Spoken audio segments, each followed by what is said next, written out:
What? The radio demon is at the door. What? Who? What should I do? Well, don't let him in. May I speak now?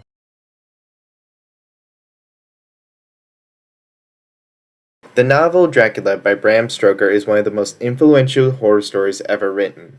For years, entire franchises have been born from this book, from the 1931 movie to the critically acclaimed Castlevania anime. I really need to get around to finishing that show. What made the original book so interesting was the blend of sexuality and fear of the unknown that was prominent during this time. To be clear, when I say sexuality, I mean gender roles and intimacy, so keep that in mind when I analyze sexuality in the book. To understand the importance of these themes within the novel, we have to go to the Victorian era itself. Quick disclaimer, there will be intimate themes explored here, so keep that in mind. And here's to hoping I don't get age restricted. The Victorian period was an important time of cultural innovation, not just in Britain, but all across the world. It was definitely a time of change. Slavery had ended across the British Empire, the Ottoman Empire was on its last legs, and literature and art became more significant in everyday lives. But I think the most important change was sexual repression and xenophobia. During the Victorian period, well, yes, lots of societal reforms had been made, there were plenty of traditional and conservative values. The Victorian period was a time of sexual repression and gender norms. Women were expected to not have any intimate relationships before marriage, and both men and women were always expected to marry and have kids. Homosexuality was still taboo, and you weren't even allowed to talk about intimacy. Hey, I am not a day hooker. What? I just said I'm not one, prude. I'm trying not to get demonetized. And while the repression can sometimes be exaggerated, there's no doubt it existed. A big part of why there was so much repression was due to the outbreaks of sexually transmitted diseases like syphilis being common. And people were massively scared of disease back then, and understandably, because back then you could easily die from just a simple fever. The fear of diseases also led to another common trait in this era, xenophobia. Even with the abolition of slavery, various cases of racism and apartheid were still prominent, not just in the British Empire, but all over the Western world. I mean, around this time, America was torn apart by a civil war over the issue of race. To be fair, most people in Victorian England weren't supremacists or hateful.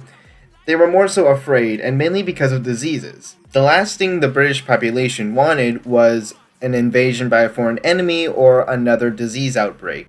It was things like gender roles, repression, and xenophobia that terrified Victorian readers. And it's these ideas that are still explored in the book today. Throughout the book, there are a lot of explicit undertones in the story. They become clearer when you take vampirism as an allegory for sexual assault or lust in general.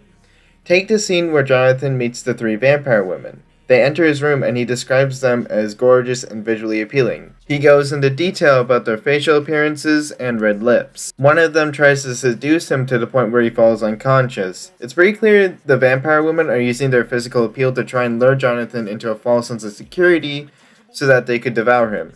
Thankfully, Dracula comes in with a dead baby and saves the day.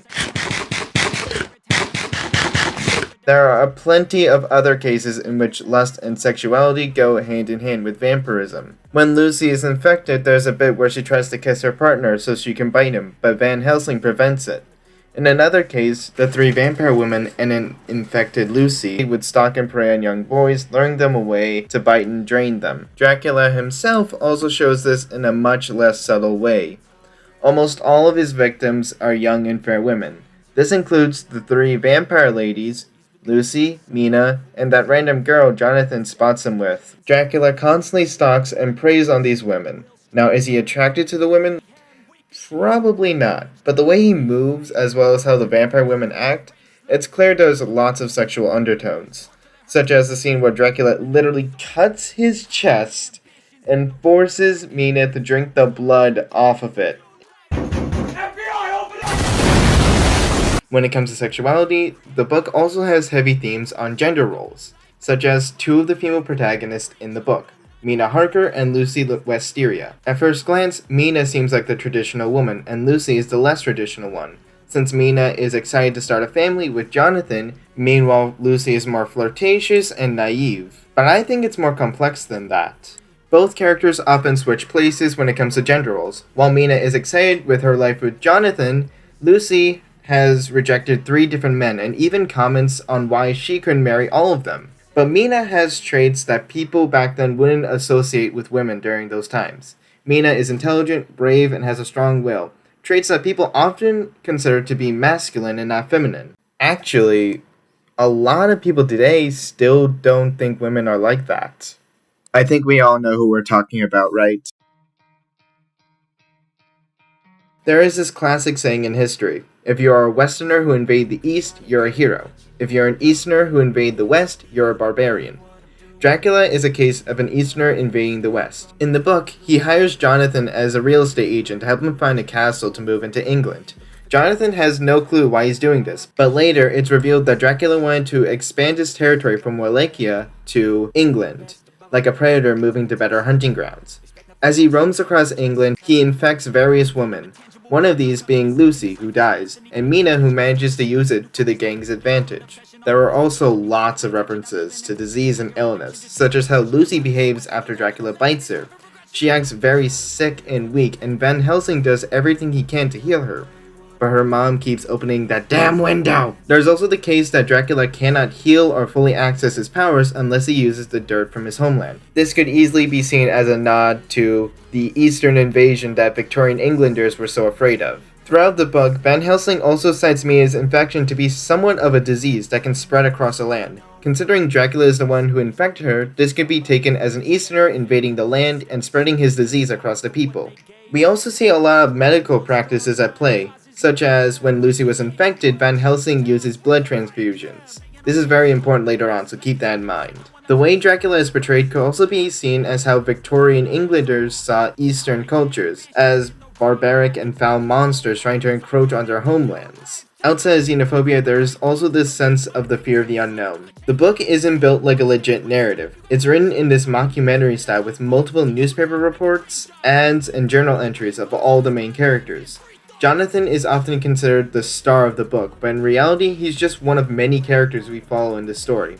So the fact that we are constantly reading these letters and journals, all written from varying points of views, gives this massive sense of mystery when reading. Like, you have no clue what's truly happening because we don't know if these characters are reliable narrators or not, and there's lots of subtext that require a deep analysis of other entries to get a full grasp of it. I think Dracula is a perfect example of how sexuality and fear are blended in the book. In the story, Dracula was this Turkish warlord who uses dark arts to turn himself into a vampire. This is important when discussing the theme of fear if you consider xenophobia. It also should be worth noting that Dracula is a descendant of Attila the Hun, who was this brutal and vile conqueror that started the whole Easterners are barbarians idea. When it comes to sexuality, we've already discussed how he preys on fair and young women such as Mina and Lucy. But there's also the case that throughout the book, Dracula serves as a corrupter of innocence. We see this in how Lucy and Mina are portrayed, since they are seen as innocent and pure people, but when Dracula bites them, they become vicious and unclean. The way he does this, as well as the reasons, all have these horrific and erotic undertones. In other cases of how sexuality and fear are mixed, we can explore disease and sexual repression in the Victorian era. Remember when I referenced blood transfusions in the book? Well, guess what? There is a disease called syphilis, which can be transmitted through bodily fluids like blood. In the book, Van Helsing tries to use blood transfusions to help Lucy. Considering that the book uses blood as a symbol for life, desire, and corruption, and considering how the transfusions only made Lucy's condition worse, it's possible that these were subtle ways of showing infections and how they were felt during epidemics. Plus, if we recall that Dracula is the one drawing the blood from his victims, we can view him as a representation of all the fears in the Victorian era. His predation on Lucy and Mina would reflect on the sexual desire, something that people were disgusted by during this time. His heritage and nationality would all represent the rampant xenophobia that was present during the Victorian era. When looking at the book, we see allegories to disease, visual shorthands representing sexuality and desire, and the mockumentary style the book was written in, all playing a major role in making this story the way it was. Bram Stoker wrote Dracula to scare his audience. But today we can consider the novel Dracula as a revolutionary piece of literature, something that helped influence other works going down the lane and something that remains iconic even in our day and age.